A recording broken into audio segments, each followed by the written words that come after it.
سورۃ الصافات، جیسے میں نے عرض کیا کہ اس میں اللہ تعالیٰ نے قسمیں کھائیں۔ تقریباً سورۃ الصافات سے لے کر اب آپ آخر قرآن تک دیکھیں گے کہ اللہ تعالیٰ نے مختلف صورتوں سے پہلے قسمیں کھائیں، خاص طور پر 30ویں پارے میں، 30ویں پارے میں والفجر والضحیٰ واللیل اذا یغشا، اسی طرح سے والشمس وضحاها لا اقسم بهذا البلد والتین والزیتون وطور سینین وهذا البلد الامین والطور وکتاب مسطور فی رق منشور والنجم اذا ہوا ما ضل۔ یہ ساری اللہ تعالیٰ نے قسمیں کھائیں ہیں۔ اس میں بہت ساری حکمتیں ہیں۔ اللہ تعالیٰ کو قسم کھانے کی کوئی ضرورت نہیں ہے، لیکن یہ اللہ تعالیٰ کا کمال شفقت ہے، رحمت ہے اپنے بندوں کے لیے کہ جیسے ہم آپس میں ایک دوسرے سے بات کرتے وقت کسی کو یقین دہانی کے لیے جو لینگویج استعمال کرتے ہیں، جو انداز گفتگو اختیار کرتے ہیں، اللہ تعالیٰ نے وہ گفتگو کا انداز اختیار فرمایا۔ اگر اپنی شان ربوبیت کے ساتھ بات کرتے تو ایک ہوتا ہے باغی مجرم اور ہٹ درم، آپ اس سے کہتے ہیں نا کہ اگر تم یہ کام کرو گے نا تو دوبارہ جاؤ گے جیل میں، کہ تو کوئی بات نہیں، بڑی مرتبہ ہو کے آئے ہو، ایک مرتبہ اور صحیح۔ اس کو سزا کے ڈر سے آپ کسی جرم سے، نئے جرم سے روک نہیں سکتے، اس کے لیے آپ کو تھوڑا سا اپنا انداز بدلنا پڑتا ہے۔ جج کو بھی کہنا پڑتا ہے جو سزا کے فیصلے پہ دستخط کر رہا ہے، بھائی کوئی طرح سے اپنے بچوں کا خیال کر لے، اپنے ماں باپ بوڑھے ہو گئے اس کا خیال کر لے، کتنی مرتبہ تو جا چکا ہے، اب تو خیال کر لے۔ اب یہ جو لینگویج ہے یہ اس جج کے منصب کے مطابق نہیں ہے،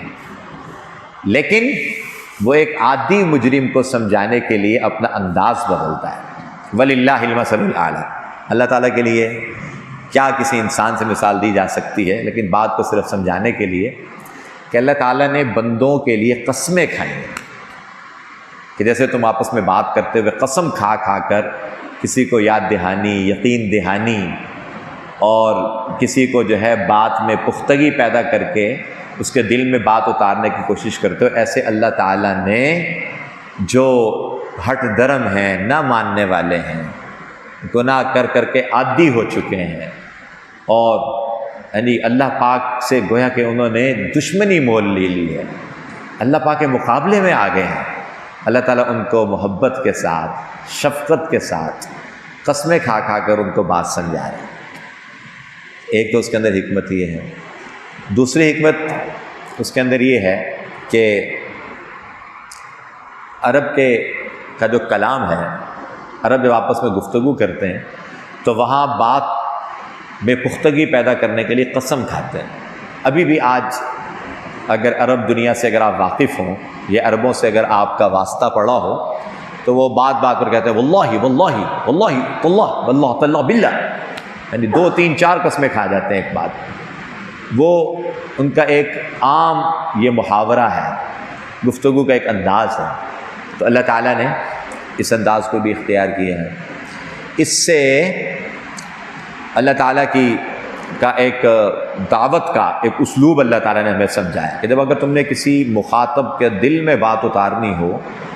تو تمہیں ایک تو اس کے لیول پہ جا کے بات کرنی چاہیے، اور دوسرا جو ہے تمہیں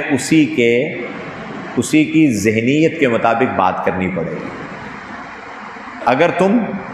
اپنے مقام اور منصب سے نیچے نہیں ہٹو گے، اس سے ایک باپ ہونے کے اعتبار سے بھی ہمارے لیے ایک تربیت کے لیے سبق ہے کہ اگر بچوں کو کوئی بات سمجھانی ہے تو ہر وقت باپ بن کے اپنا باپ ہونا جتلاتے رہو گے، اس سے بچے بات نہیں مانیں گے۔ اس وقت آپ کو ان کے لیول پہ آ کے اور انہی کی جو پسند ناپسند ہے اس کو سامنے رکھ کر بات کرنی پڑے گی۔ تو بہرحال اللہ تعالیٰ نے یہاں سے قسمیں کھائی ہیں، اور آگے آپ کو بہت ساری صورتوں کے شروع میں قسمیں ملیں گی، اس میں بہت ساری بہرحال حکمتیں ہیں۔ دوسرا، اسی صورت صافات میں اللہ تعالیٰ نے ابراہیم اور اسماعیل علیہ السلام کا واقعہ نقل کیا، اور میں صرف اور صرف اس واقعے کی تفصیلات میں نہیں جاتا، الحمدللہ ہر مسلمان نے زندگی میں کئی بار، بالخصوص عید الاضحیٰ کے موقع پر جو ہماری عید کی گفتگو ہوتی ہے وہ اسی موضوع پر ہوتی ہے. تو اللہ تعالیٰ نے اس میں ہمارے لیے بہت سارے اسباق چھوڑے ہیں، لیکن میں اس میں جو ہے ایک بات عرض کیا کرتا ہوں، جو دوست ہمارے ہفتہ واری درس میں شریک ہوتے ہیں ان کو بھی یاد ہوگا کہ دو انبیاء علیہم الصلاۃ والسلام نے قرآن پاک میں اللہ تعالیٰ نے دو انبیاء علیہم الصلاۃ والسلام کی اپنی اولاد اور اپنے بیٹے سے گفتگو نقل کی ہے. دونوں جلیل القدر نبی ہیں، دونوں نے اپنے بیٹے کو ایک بات کہی ہے، لیکن دونوں بیٹوں کا رسپانس، دونوں میں سے ہر ایک کا رسپانس اور رد عمل بالکل مختلف ہے. ایک ابراہیم علیہ السلام نے بات کی اپنے بیٹے سے کہ انی ارا فی المنام، بیٹا جی میں نے خواب میں دیکھا ہے، انی اذبحک، کہ تمہیں ذبح کر رہا ہوں، فانظر ماذا ترى، تو بتا تیری کیا رائے ہے. مفسرین نے لکھا ہے کہ یہ سوال اس لیے نہیں تھا کہ بیٹا ہاں کر دے گا تو ٹھیک ہے، نہ کر دے گا تو چھوڑ دوں گا. اس میں بیٹے کی جو باپ نے تربیت کی تھی اس تربیت کا بھی امتحان تھا کہ بیٹا کیا کہتا ہے، دیکھو تو صحیح کہ بیٹے کے جی میں کیا ہے. تو بیٹا بھی ایک نبی کے گھرانے میں اس کی پرورش ہوئی تھی، اور نبی کی جو ہے وہ تربیت یافتہ بیوی کی آغوش میں اور اس کی گود میں یہ پلا ہوا بچہ. اور قرآن کہتا ہے فلما بلغ معہ السعی، جب وہ بھاگ دوڑ کی عمر کو پہنچ گیا. مختلف اقوال ہیں، زیادہ 13 سال کی عمر، جب بچہ باپ کے ہاتھ بٹانے لگتا ہے،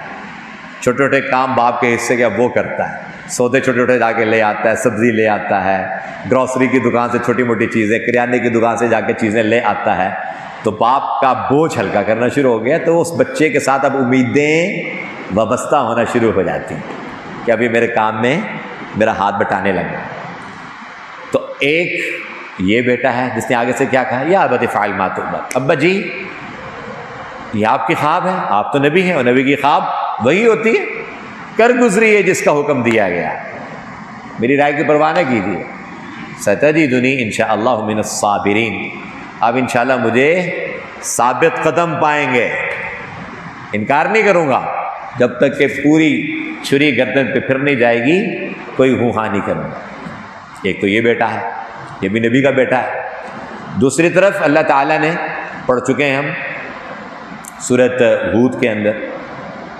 اللہ تعالیٰ نے نقل فرمایا 12ویں پارے میں اور اس کا 1 2 3 4 5ویں رکوع میں کہ وَأُوحِيَ إِلَىٰ نُوحٍ أَنَّهُ لَن يُؤْمِنَ مِن قَوْمِكَ، ہم نے نوح کی طرف وحی کر دی کہ اب یہ جو 80 82 ہو گئے نا مسلمان، اب ہرگز کوئی ایمان نہیں لائے، الا من قد آمن، جو ایمان پہلے لا چکے سو لا چکے. اب نوح علیہ السلام بھی ایک جلیل القدر نبی ہیں. بیٹے کو کیا کہہ رہے ہیں کہ بیٹا جی ارکب معنا، آ جا تو بھی کشتی کے اوپر. اب اس کا مطلب یہ نہیں ہے کہ کافر بن کے ہی آ جا، کفر کے ساتھ ہی نہیں، ایمان لے آ، اور کشتی پر سوار کرنے کی اجازت تو ایمان والوں کا ہے. یا ارکب معنا کا یہ مطلب نہیں ہے کہ میں چونکہ بیٹا ہے لہذا فیور دے رہا ہوں تمہیں، تو آ جا، نہیں، ایمان لے کے آ جا. ارکب ولا تکن مع الکافرین، کافروں کی صف میں شامل مت ہو. تو آگے سے بیٹا کیا کہتا ہے، ساوی الی جبل، میں پہاڑ کی جو ہے وہ پناہ لے لوں گا، یعصمنی من الماء، وہ مجھے بچا لے گا پانی سے. اب بظاہر اس میں بہت سارے اسباق ہیں، لیکن ہمارے لیے ایک بڑا اہم سبق اس میں یہ ہے کہ ابراہیم علیہ السلام، ویسے تو اللہ تعالیٰ کی قدرت ہے، اللہ دکھاتے ہیں کہ اللہ تعالیٰ جب بگاڑنے پہ آئیں تو نبی کی اولادوں کو بھی بگاڑ دیں. ہدایت اللہ کے ہاتھ میں، نبی کے ہاتھ میں اللہ نے ہدایت نہیں رکھی. اور اللہ تعالیٰ ہدایت دینے پہ آ جائیں فرعون کی بیوی کو بھی دے دیں. نقل کیا قرآن پاک میں سورۃ التحریم میں، 3-4 دن بعد انشاءاللہ تلاوت میں آئے گی. لیکن ایک دنیا دار الاسباب ہے. سبب کے درجے میں نوح علیہ السلام کی جو بیوی تھی اس نے ایمان میں ان کا ساتھ نہیں دیا. فخانتاہما، لوط علیہ السلام کی بیوی بھی اور نوح علیہ السلام کی بیوی بھی. ایمان کے بعد معاملے میں انہوں نے اپنے خاوند سے خیانت کی. نبی کی بیوی ہونے کا اس امانت کا تقاضا یہ تھا کہ ان کی دعوت پر لبیک کہتے ہیں، جیسے امی جان خدیجہ نے لبیک کہی اور حضور کے شانہ بشانہ آپ علیہ الصلوۃ والسلام کے ساتھ چلیں. تو چونکہ یہاں جو ماں وہ اس نے باپ کا ساتھ نہیں دیا تو بیٹے نے بھی آگے باپ کی بات نہیں مانی. لیکن ہاجرہ علیہ السلام یہ وہی ہیں جن کو اللہ تعالیٰ کی طرف سے اللہ نے حکم دیا کہ آپ ہمیں اس لق و دق صحرا میں چھوڑ کر جائیں. اگر اللہ کا حکم ہے فَإِذًا لَا يُضَيِّعُونَ اللَّهَ، اگر یہ اللہ کا حکم ہے پھر اللہ ہمیں ضائع نہیں کریں گے، جائیے اب اللہ کا حکم پورا کیجیے. یہ وہ ماں ہے. تو جب مائیں اس طرح کی ہوتی ہیں نا، ایمان والی اور ایمان کی دعوت پر لبیک کہنے والی، ایمان کے تقاضوں پہ چلنے والی، تو اللہ پھر ایسی اولادیں، اسماعیل جیسی اولادیں اللہ پیدا کرتے ہیں کہ جن سے پھر اللہ تعالیٰ حضور اکرم صلی اللہ علیہ وسلم کو دنیا میں اللہ تعالیٰ پیدا فرماتے ہیں اسی نسل میں سے. تو اس لیے یہ ایک بڑا سبق ہے کہ جب تک کہ انسان کے ساتھ اس کی بیوی اس کی ہم خیال نہیں ہوگی، خود چاہے جتنا بھی نیک ہے، تہجد گزار، تسبیحات، تلاوت ہے نہیں، خود بسا اوقات انسان دین کے معاملات میں بہت آگے ہوتا ہے، لیکن وہ کہتا ہے جی ٹھیک ہے جی بچوں کے لیے بس دعا کر چھوڑتا ہوں، بس صرف دعا. تو کیا نبیوں نے ساری امت کے لیے دعا کی ہوگی، بچوں کے لیے دعا نہیں کی ہوگی؟ نہیں، دعا کے ساتھ پوری سنجیدگی کے ساتھ فکر، محنت، تربیت کے لیے جان مارنا. پھر اللہ تعالیٰ فرماتے ہیں کہ ان اللہ لا یضیع اجر المحسنین، اللہ پاک نیکوکاروں کے اجر اور ان کی محنت کو رائیگاں نہیں جانے دیتے. پھر اسی طرح سے اگلی سورۃ صاد میں اللہ تعالیٰ نے واقعہ نقل کیا ہے. شروع میں اس کا بیک گراؤنڈ یہ ہے کہ مشرکین مکہ نے ابو طالب کے پاس آئے اور ابو طالب بھی جو ہے صحیح روایات کے مطابق ایمان نہیں لائے تھے. حضور پاک صلی اللہ علیہ وسلم کی بہت نصرت اور مدد فرمائی تو لیکن ایمان نہیں لائے تھے. تو ابو طالب کو کہا بہت سارے مشرکین نے کہ آپ حضور پاک صلی اللہ علیہ وسلم سے جا کر ایک معاہدہ کریں کہ وہ ہمارے خداؤں کو برا بلا مت کہا کریں، ہم ان کو دین پر عمل کرنے دیں گے، ہم ان کو کچھ نہیں کہیں گے، لیکن بس ہمارے خداؤں کو برا بلا کہنا چھوڑ دیں.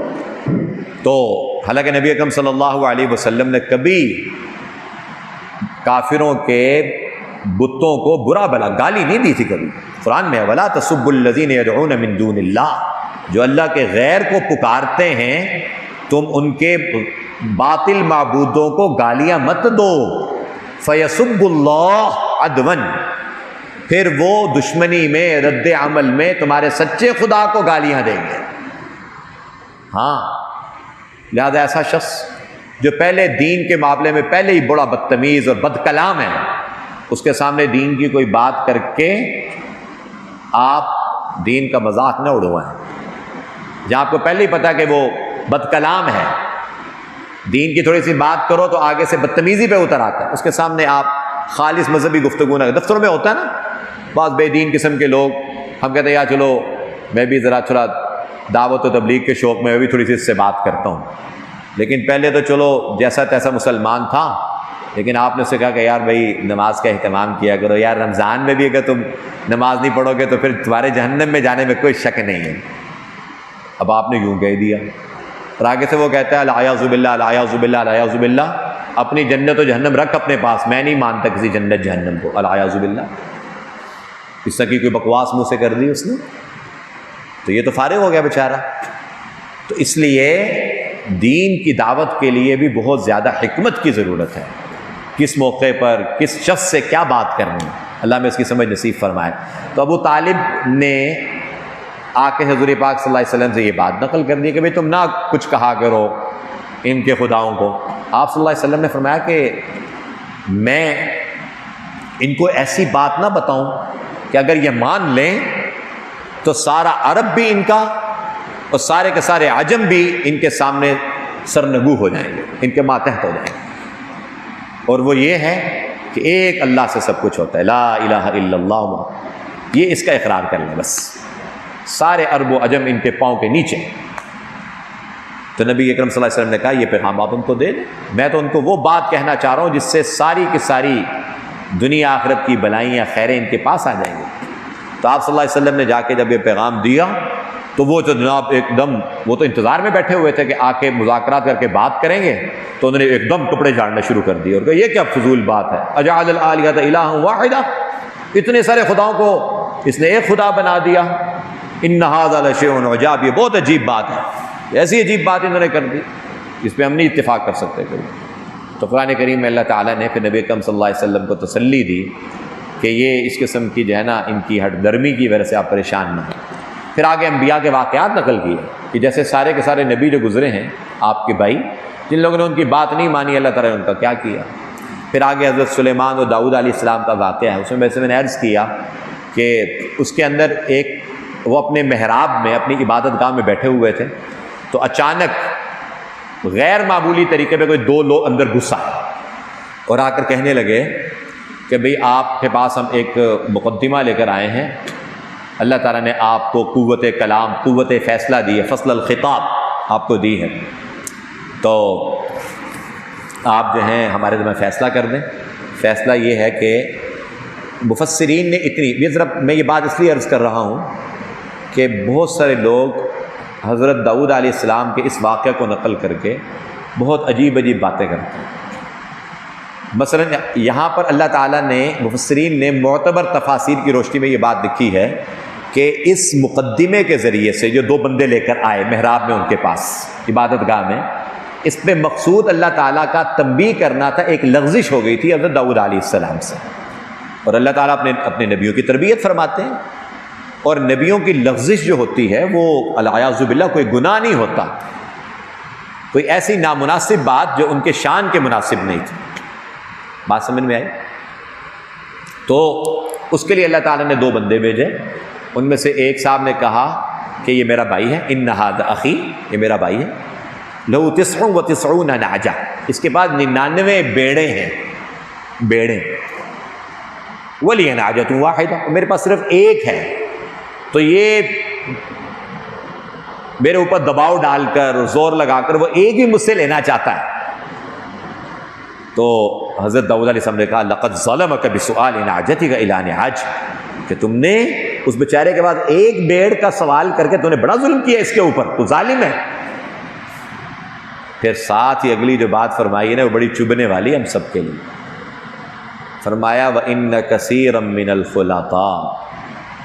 اکثر جو شرکاء اور پارٹنرز ہوتے ہیں نا کسی معاملے میں، لَيَبْغِي بَعْضُهُمْ عَلَى بَعْضٍ،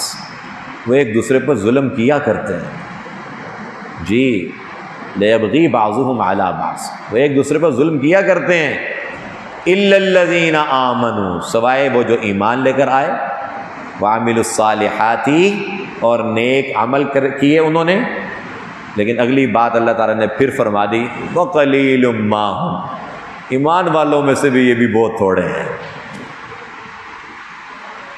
یہ قرآن ہے اللہ تعالیٰ کا کہ جہاں بھی پارٹنرشپ ہوتی ہے نا وہاں ایک دوسرے کے حقوق کا خیال رکھ کے چلنا یہ بڑا مشکل ہے۔ آئے دن ہمارے پاس دارالافتاء میں لوگ مسئلہ پوچھنے کے لیے مسائل لے کر آتے ہیں، پہلے بڑی خوشی محبتیں، پیار، اور جناب بڑا زبردست قسم کا اوپننگ سرمنی ہے جی، بڑا کچھ، لیکن بعد میں ایک دوسرے کی شکل بھی دیکھنا گوارا نہیں، ایسی دشمنیاں پال لیتے ہیں کہ بات چیت بند، جگری دوست، بھائی، قریبی عزیز، وہ بیچارے اب ایک دوسرے سے بات کرنے کو بھی روا نہیں۔ قرآن یہ کہتا ہے کہ اکثر شرکاء، پارٹنرز ایک دوسرے کے ساتھ زیادتی کرتے ہیں، مگر ایمان والے، اور ایمان والوں میں سے بھی تھوڑے ہیں جو نہیں کرتے۔ اس کا حل کیا ہے؟ اس کا حل فقہاء اور مفسرین علماء یہ بیان کرتے ہیں کہ معاملات کی صفائی کے علاوہ کوئی حل نہیں، کہ جب بھی انسان کوئی پارٹنرشپ کرے، ایکٹیو پارٹنرشپ ہو یا سلیپنگ پارٹنر، ایک ایک چیز لکھے اس میں، ایک ایک پائی، ایک ایک صورتحال، یوں ہو گیا تو کیا ہوگا، یوں ہو گیا تو کیا ہوگا. یہ کرونا جیسی صورتحال کا کبھی کسی کے دماغ میں تھا کہ اس طرح کی ہوگی؟ بڑے بڑے پروجیکٹ اس وقت ٹھپ ہو گئے ہیں. اب جنہوں نے شرعی معاملات صحیح طریقے سے حل نہیں کیے ہوں گے، اب کیا کریں گے وہ سارے؟ اب یہ نقصان کون برداشت کرے گا؟ جو زور آور ہے وہ دبا لے گا، جو کمزور ہے وہ دب جائے گا بیچارہ. جی یہ کہنا کہ جناب وہ تو ہمارے تو میں نے تو بڑی مرتبہ آپس میں کیا ہے لہٰذا ٹھیک ہی چلتا ہے معاملہ، لیکن قدرتی آفات، اللہ تعالیٰ کی طرف سے آزمائشیں وہ زندگی کا حصہ ہیں. اس کو سامنے رکھ کے جب تک کہ آپ معاملہ طے نہیں کرو گے، اس کا نتیجہ پھر کیا نکلے گا؟ ایک دوسرے کے ساتھ زیادتی، دنیا میں تعلقات کی خرابی، بول چال بند، دوستی دشمنی میں. تو اس لیے اس سے بہت اہم سبق آج کے معاملات میں ملتا ہے کہ جب بھی ہم معاملہ کریں ہم لکھت پڑھت کریں، بات کو واضح کریں. یوں ہو گیا تو کیا ہوگا، یوں ہو گیا تو کیا ہوگا، یوں ہو گیا تو کیا ہوگا، یوں ہوگا تو کیا ہوگا، شریعت کی روشنی میں، یہ نہیں کہ اپنی مارکیٹ میں جو چل رہے ہیں. اس لیے دنیا کے اندر جہاں بھی جب بڑے بڑے کرائسز آتے ہیں تو اس کے اندر اگرچہ اس وقت جو اسلامی بینکاری کے نام سے جو کچھ ہو رہا ہے، سمجھ آئی بات، یہ وہ آئیڈیل اسلامک بینکاری نہیں ہے جو جس کا خواب ہمارے اکابر علماء نے جب یہ ماڈل بنا کے دیا تھا تو دیکھا تھا. لیکن اس کے باوجود بھی بڑے بڑے کرائسس جب آتے ہیں تو سارے سودی معاملات کرنے والے وہ تو ڈیفالٹر ہو جاتے ہیں، لیکن اسلامک فائنانشل انسٹیٹیوشن جو ہیں وہ عام طور پہ بچ جاتے ہیں. اس سے پہلے بھی دنیا میں بہت بڑے بڑے کرائسس آئے، اللہ نے ان کو بچا لیا، اس وجہ سے کہ شریعت میں نفع نقصان کی صورت میں بھی کسی کے ساتھ زیادتی نہیں ہے، نہ سرمایہ دار کے ساتھ اور نہ ہی کام کرنے والے کے ساتھ جو کام کر رہا ہے. اللہ پاک ہمیں اس کی سمجھ نصیب فرمائے.